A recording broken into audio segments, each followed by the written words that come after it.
Cybersecurity Today would like to thank Meter for their support in bringing you this podcast. Meter delivers a complete networking stack with wired, wireless, and cellular all in one integrated solution that's built for performance and scale. You can find them at meter.com/CST. FBI warns of state-backed QR code phishing campaign. Europol arrests 34 in major Black Axe crackdown. And uncertainty looms over CISA's pre-ransomware alerts after key departure. This is Cybersecurity Today, and I'm your host, David Shipley. Let's get started. The FBI has issued a warning about a new phishing tactic being used by a North Korean state-sponsored hacker group.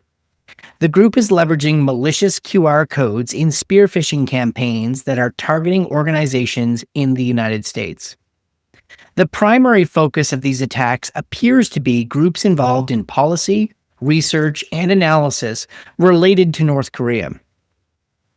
Among the targets are think tanks, academic institutions, non-governmental organizations, strategic advisory firms, and even U.S. government entities.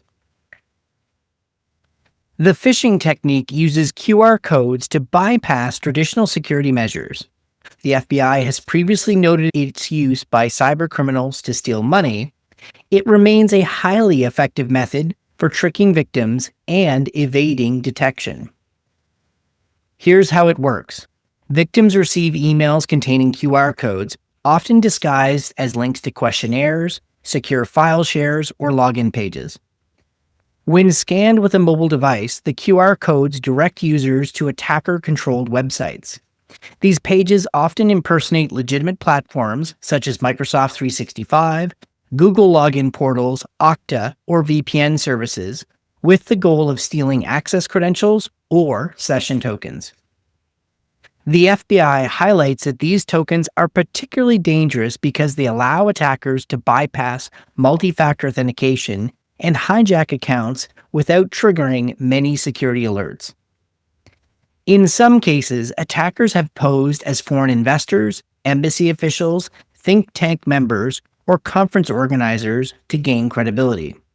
For example, in one incident last June, North Korean hackers sent a fake conference invitation to a U.S. strategic advisory firm. The email contained a malicious QR code, which redirected recipients to a phishing site designed to harvest sensitive information. Because this method often requires victims to scan QR codes using their mobile devices, it can sidestep traditional email security tools and endpoint monitoring systems. The FBI describes this as a, quote, multi-factor authentication resilient identity intrusion vector, end quote. Say that 3 times fast. To defend against these attacks, the FBI recommends organizations train employees to recognize phishing attempts and to be wary of QR codes, to never scan QR codes that you weren't expecting, especially if it's from someone you don't know, implementing mobile device management solutions to enhance security for mobile devices, and to continue enforcing multi-factor authentication.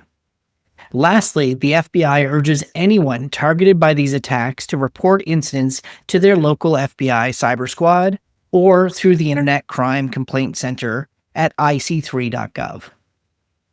This story is a great reminder about the push last year by some cyber experts to dictate what advice should or shouldn't be given to folks in order to avoid so-called hacking folklore or hacker lore.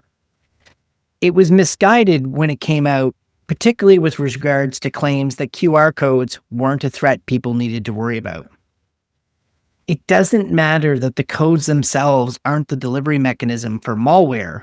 It matters that they can lead people into a trap, particularly on devices that may not have many other security controls. Educating people about QR code phishing remains good advice, as noted by the FBI. Europol has announced the arrest of 34 individuals in Spain tied to an international criminal organization known as Black Axe. The arrests were part of a coordinated effort by the Spanish National Police the Bavarian State Criminal Police Office, and Europol.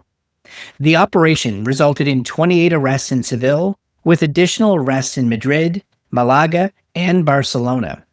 Authorities also seized 66,000 euros in cash, froze nearly 120,000 euros in bank accounts, and uncovered evidence implicating the group in fraud schemes causing damages of over euro 5.93 million, which is approximately 6.9 million USD or about 9.6 million Canadian.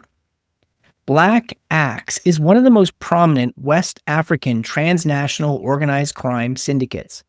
Established in Nigeria in 1977, the group now operates globally, with an estimated 30,000 members and an extensive network of facilitators.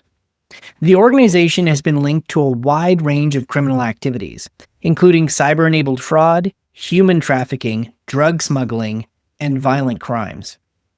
Europol described their activities as involving business email compromise schemes, romance scams, inheritance scams, and even advanced payment fraud.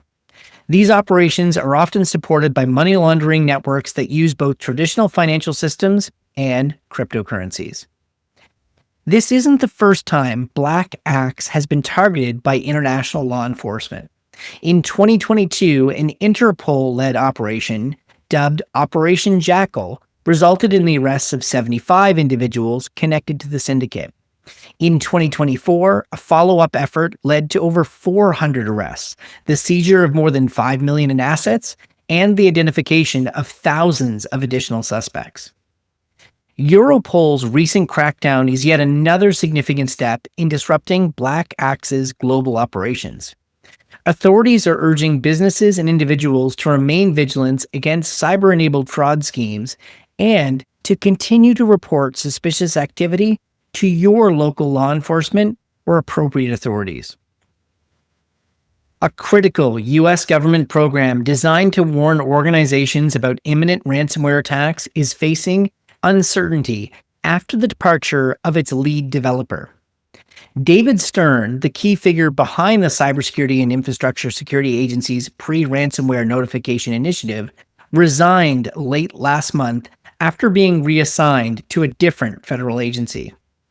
The Pre-Ransomware Notification Initiative, or PRNI, has been credited with helping to prevent an estimated $9 billion in economic damage since its inception in late 2022.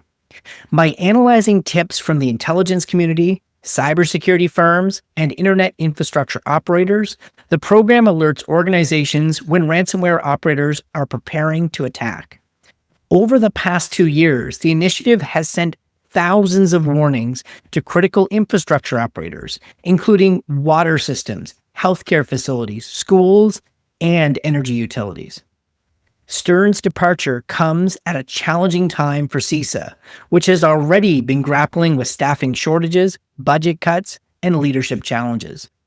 According to sources familiar with the program, Stern was the only CISA employee dedicated to these notifications. His departure has raised concerns about the future of the initiative, with some suggesting that the program's success relied heavily on Stern's trusted relationships with private sector security researchers and organizations. While CISA has stated that the program is continuing, some industry insiders remain skeptical. They note that Stern's departure has strained relationships between CISA and its private sector partners, which are a key source of the intelligence that fuels the program. For now, CISA reports that it's training additional staff to take over the initiative. However, experts warn that the unique connections and trust Stern had built with the cybersecurity community may not be easily replaced. This development underscores the importance of stable leadership and strong partnerships in the fight against ransomware, an ongoing and costly threat to organizations worldwide. It also means more countries will have to step up to fill this gap.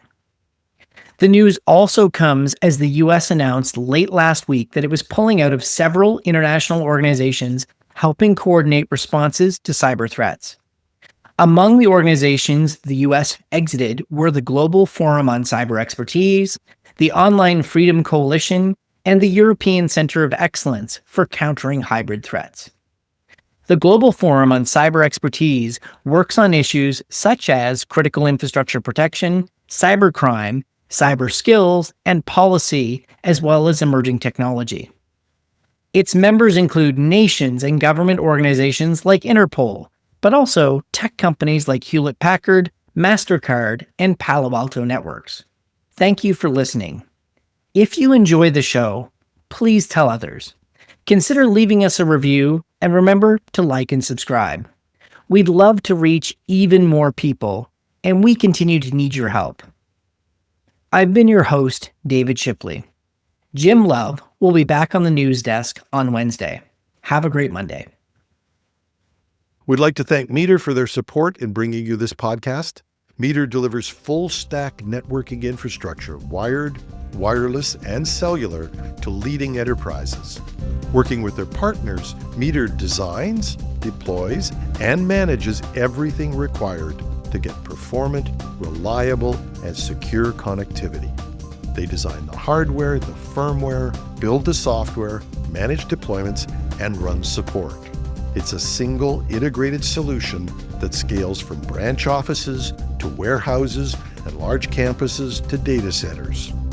Book a demo at meter.com/CST. That's METER.com/CST.